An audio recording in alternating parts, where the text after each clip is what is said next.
Fillojmë me kripton. Unë e di që shumica e dëgjuesve tonë janë përtërus, investitor, tregtar në kripto, dhe kështu që du të mbuloj kripton më shumë dhe t'ju tregoj situatën në kripto që unë kam parë me kohë dhe kam darë me ju. Çfarë po shikojmë këtu? Charti i Bitcoinit, ku jemi? Kemi një kanal në rënje që ka testuar këtu nga poshtë një herë, dy herë, tre herë, edhe një herë, dy herë këtu te ana nga lartë. Okay?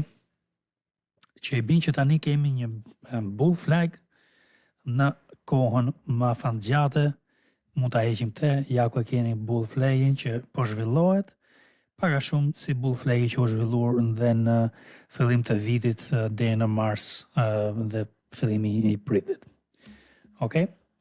Kjo po ndodh te një ditori, du të shikoni situatën me kujdes dhe ju kam thënë në javën e kaluar që apo para 2 javësh besoj tani që po thyu këtë zonën këtu jemi short. Ja ku kemi pasur support fillestar këtu, kemi thy dhe këtë supportin dhe tani kemi thy dhe vizën e mezit te kanali në rënje. Shumë i rëndësishëm sepse mund të kemi situatë të ngjashme si situata në fillim të vitit që ishte janar deri në fund të marsit. Një gjë që unë shikoj këtu është që duhet të rimarrë zonën e mezit tani ta bëj të rritet, ndoshta ta bëj dhe support dhe pastaj të vazhdoj për lart, për që ne ndum një lëvizje për lart. Por momenti kemi një që u ka thënë 1, 2, 3 ditë që man në këtë vizë të kanalit dhe po më jep shumë shenja që mund të shkojmë të paktën për një double bottom, një retestim të kësaj zone të 107.300 dhe pastaj mund të shkojmë dhe më thellë te zona 100.000 që unë kam pasur synim që në fillim të kësaj rënje këtu dhe këtu.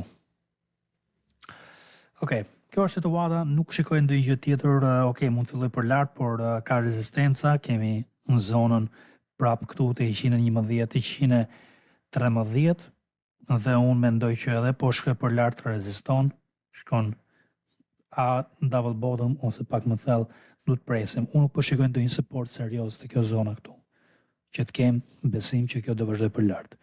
Nuk e shikoj serioz, do të keni shumë kujdes, për mu nuk është supporti i duhur.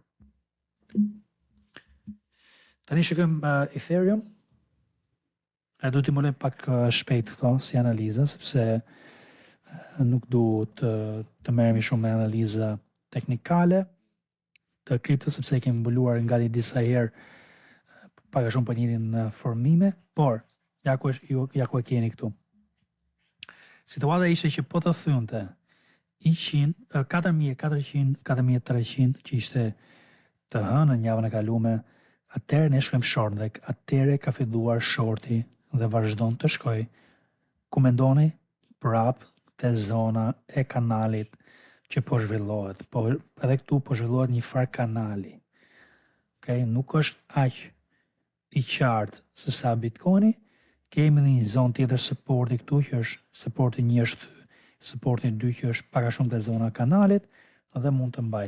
Kemi dhe një support tjetër që kjo duhet të jetë support 3. Okay? Ja ku e kemi. I bin që kjo është double bottom, për që bën kjo do jetë zona double bottom që do bëj Bitcoini, mund të testoj Ethereum këtu dhe këtë zonë tjetër mund të jetë zonë që bën Bitcoini 100.000 dhe Ethereum vjen te 3.200. Këto zona po shikoj unë për Bitcoin dhe Ethereum dhe do ta lidhje Ethereum me tregun në përgjithësi të altcoins, Bitcoinin pak veç këtu, sepse kemi diskutuar dhe Bitcoin dominancë, që është shumë i rëndësishëm dhe kemi pasur këtë rritje. Unë personalisht kam menduar që Bitcoini do shkonte diku, ose dominanca Bitcoin do shkonte diku te 59 dhe pastaj 60 deri te 61. 60-61 na çon te 100.000 Bitcoin ose mund ta marrë te 107, 106, 105 dhe pastaj të uli altcoins më shumë dhe më thellë. Do ta shikojmë kemi shumë potencial tu sepse ka filluar nga 2 bullish divergence dhe jemi tani në një rritje derisa të bëhet shumë i bler dominanca ose Bitcoinin krahasim me altcoins. Kështu që unë mendoj probabiliteti ano më shumë që do shkojmë dhe më lart te dominanca Bitcoinit. Tjetër nuk po mbuloj këtu sepse këto i lejm për të gjetur momentet e dura, nuk kemi ndonjë ide të re sot që unë mund ta ndaj me ju te kripto, mendoj që jemi short dhe s'du t'jap ide për short sepse janë të rrezikshme.